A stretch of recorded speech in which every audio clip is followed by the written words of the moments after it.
Hey guys, it's Summing Rush. Today I'm going to be trying to answer the question of when should a light tank scout and when should a light tank focus on doing damage. So for this game, this is the epitome of scouting maps. We're on the map Prokhorovka, it's a standard game, and for this one I'm in my WZ131 mid tier. They've got 3 arty, they also have a couple TDs, and you're going to find in this game well, this was actually one of the best games I've ever played in the WZ131, but for this battle, you're going to find that there's a lot of instances where I'm trying to figure out if I should be scouting or if I should be doing damage. So I'm going to hopefully show you how this worked out, and that should give you some insight on how to play your scout tanks. So that's the goal of today's video. So like I said, Prokhorovka standard game. What I like to do on Proc is I like to focus on winning the eastern side of the map. Now, I've decided that the one line very typically is a stalemate, and so very rarely things will happen there, and so the only way to play the one line even anyways if you wanted to as a scout is to play E1, and everyone knows about that position. So if you go to E1, you're going to get blind fired, other light tanks will spot you, and it's very risky. So like I said, I like to focus on winning the eastern side of the map, and so how I do that is I pop up to this position and I try to get early information to see who's going to the east side of the map. The enemies will drive up this ramp right here to get over there, and so what I try to do is I'd come up to here to try to spot that, and generally speaking you're not going to spot everyone who crosses over, but you're going to spot like the T20 but you're going to spot people like the T28 prototype, the Super Pershing, and maybe the SU-100Y. Like big tanks with low camo, those are typically who you'll spot crossing B6. So as you'll notice, I literally spotted no one. Right now there's only 3 people alive. The only person currently spotted and who just died is this MT25, and I'm going to start taking blind shots into where I think TDs typically sit, because I'm like, I haven't spotted anyone, no one is spotted going to the 0 line, where the fuck are they? So I take a blind shot, and that shell hits the train carriage thingy, and so I know there's not a tank there. Typically you'll find TDs will sit there, and if you blind fire that, you can get shots, like you will hit them. So I noticed there's nothing there, and so I kind of say like, okay, there's nothing spotted on the 0 line, there's nothing camping at B6. I'm like, Jesus fucking Christ, their entire team is on the 1 line, and that's the situation right here. And so I'm going to be kind of making a case against doing damage. You can imagine if I was in E1 right now, I would have spotted their entire team, and we actually would have had that information sooner. Now, obviously, that's in this case specifically going to E1 would have been great. I made a play that I think works out the majority of the time, and you can see I don't spot everyone at 34-1 is lit, but right now I've noticed that pretty much 90% of their team is on this 1 line. So right now I'm faced with a question. I'm like, well, obviously I want to kill the EBR because he's going to be scouting my entire team if he doesn't die, so I need to focus him down. But after the EBR dies, we can kind of predict that there's an entire cluster of enemy tanks, because generally speaking, if the enemy team YOLOs down the 1 line, like they are doing, they're all going to be together, and you can spot all of them at once if you light one of them, because you just get into them and you spot their entire team. So right now I'm in a situation where I've got side shots on people, they're safe, I'm not really in how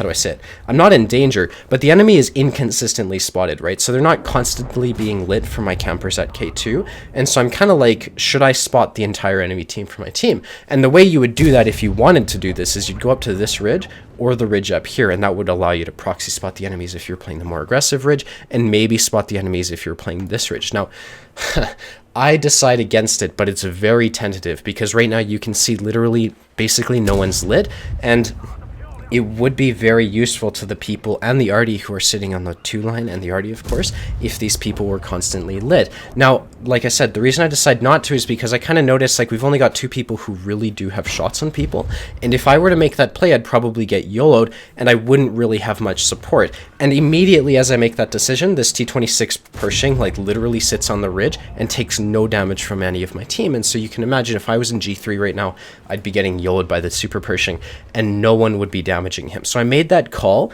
and normally if you had more support, I think it would be the wrong call, right? Like if I had more support in this instance, G2 would have been the right play. I should have been scouting them, but given the context, given that they had the full HP tier rates on the ridge and whatnot, it's like this was the right play. I didn't get YOLO'd, and it ended up working out because of it. So because of this decision I've made, I'm basically just having to camo snipe at the enemies as they push down the 1 line. Eventually they're going to start to disappear, and what's going to happen is I'm going to become the front line, and we have won, in this instance, the entire zero line side of the map. So I'm kind of looking at the map. I see the Panther needs help. The Panther ends up killing the T-34-1. And this is where it's like, okay, there's a lull in the action. Now I can decide to do something different. And so I notice that the Arty is completely open. So the Progetto 46 is killing the Arty, who hasn't moved from the zero line, despite the fact that they sent no one over there. And I kind of realized, like, okay, the entire team was probably pushing down the one line. I can go spot the Arty, and the Arty isn't even in a bush. So I'm able to put a shot into him.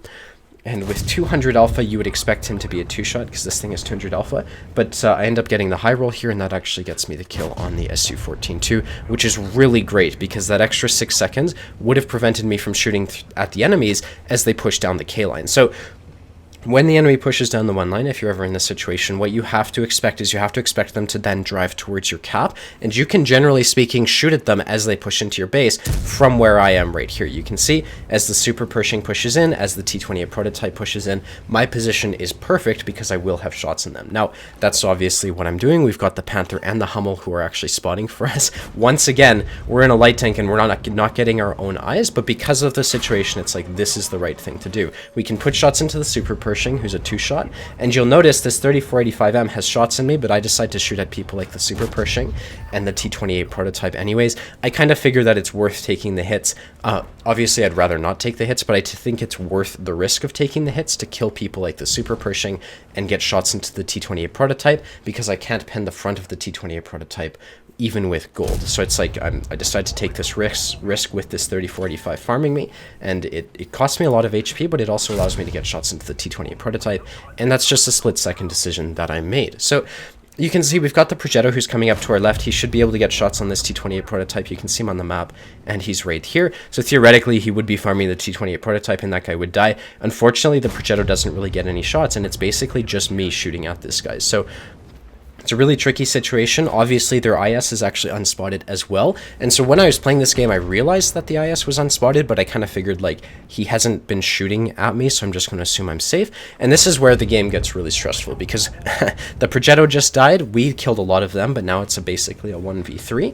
We do have the Hummel, of course, but in practice, it's one tank versus 3 tanks. And suddenly, the 3045M is rushing into me. Now, at this point in time, I hadn't known the DPM stats of the T-3045M, but because I could literally see him YOLOing me, I assumed he either A, had support, or had the DPM to beat me. So I ran away to the one line just to try to get safe, and you can see, just a split second too late, he got a shot towards me. That means I was spotted, and he's going to continue, presumably, to chase me down. So I line up here to try to get a shot onto him as he maybe pushes into me. You can see he takes a blind shot in my rough area, and obviously he seems to be a reasonably good player because he's shooting a lot, and that's kind of what you could expect. And he's also very confident in his tank. So when people are like this, you need to be really careful, because especially in a light tank like mine, where I've chosen the high alpha, low DPM gun, when someone like a T-3045M rushes into you, you need to be careful. You need to catch him out. So what I decided to do is, you could see I was spotted, so I faked that I was going this way, so he presumably thinks I'm pushing down the one line and maybe going to come like this and then try to reset or whatever.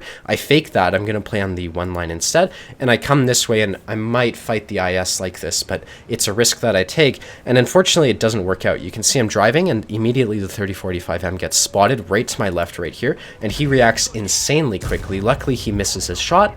I get one into him. And now we're in a situation where this very high DPM 3045M is farming me, and I've got the alpha gun. So it really sucks in this case.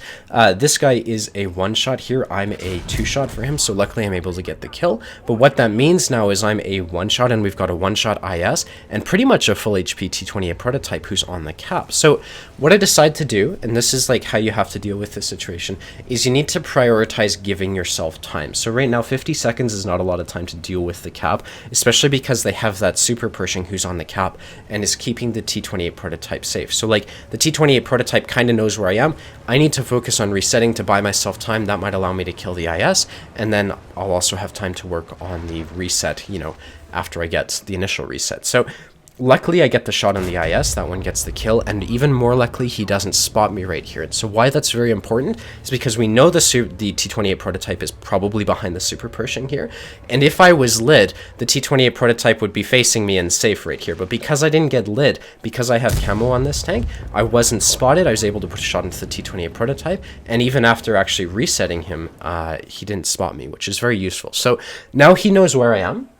You can see I'm looking for a shot in his commander's hatch. Maybe I'll get lucky or whatever. That one didn't go in. It was low probability, but worth taking. And now, because I got the reset, I have another 100 seconds to basically look for another angle to shoot at the T-28 prototype. So as a light tank driver, this is absolutely the right thing to do. You have this mobility and you have the camo to approach the cap on pretty much every map from a wide variety of angles. So what I'm going to be doing is I'm going to be looking for an angle where I can, I want to surprise the T-28 prototype, right? So what I do is I come over to G3 or so. That's going to give me an angle on the Super Pershing. And obviously this guy's going to be sitting behind the cover. So what I decide to do is, even though he's not spotted, I just take a blind shot. And you can see that allows me to get the reset. So he spots me, which means he now knows I'm over here. I decide to fake and make it look as if I might stay here or I might go over to here. That way the Super Pershing thinks I'm going to go over to that side, and I decide to do the reciprocal. I decide to go over to F5 or so. That's going to allow me to once again flank the T-28 prototype, and like I said, I can't expect to pen his front. So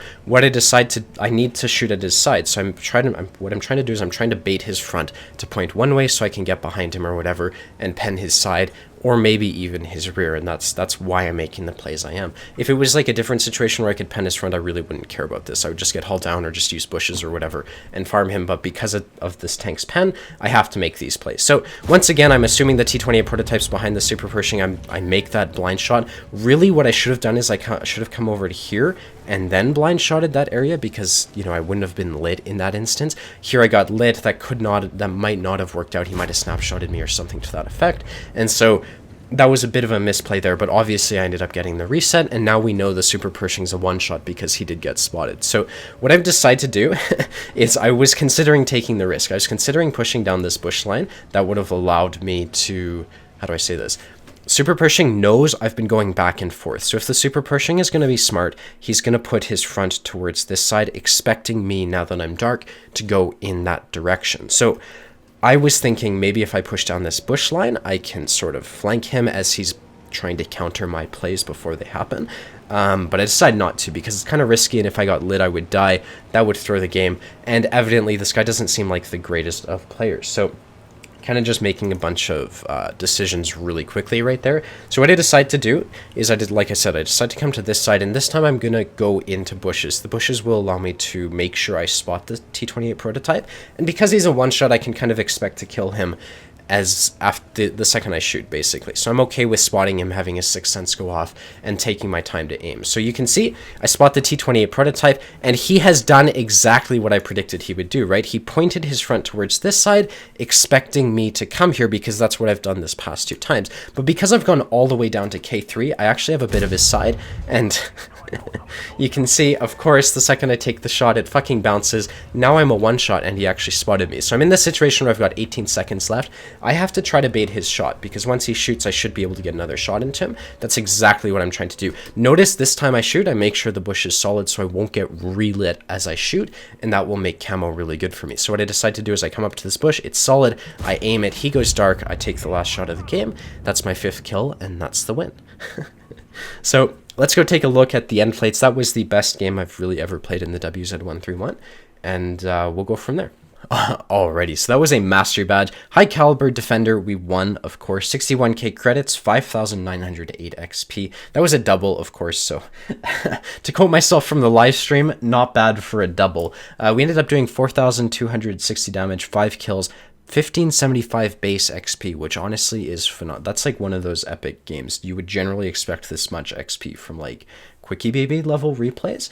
41 shots fired, 30 of them hit, 24 of them penned. We ended up doing 760 spotting damage, so that's kind of like the point of this video. Like, I think if I had scouted and it had worked, it would have been more secure of a game. But because I didn't scout and I played it safe and I chose to get damage, we also managed to win. So there's, when I was live streaming this video, it was really hard to decide, because obviously I was in the situation where I could have scouted and it might have worked, but ultimately deciding not to, I think, was the right thing. Let me know what you think down in the comments. And speaking of my live stream, if you want to support my channel, a great way to do so is to go over to twitch.tv/LemmingRush, and you can do this for free, and you can subscribe to my Twitch channel with Twitch Prime. I live stream at least once a week. Generally speaking, more. I've been busy with school, but generally speaking, I've been trying to live stream more, and if you want to support me, a great way to do that is by subscribing with Twitch Prime. So yeah, I hope to see you around. Later, guys. Bye-bye.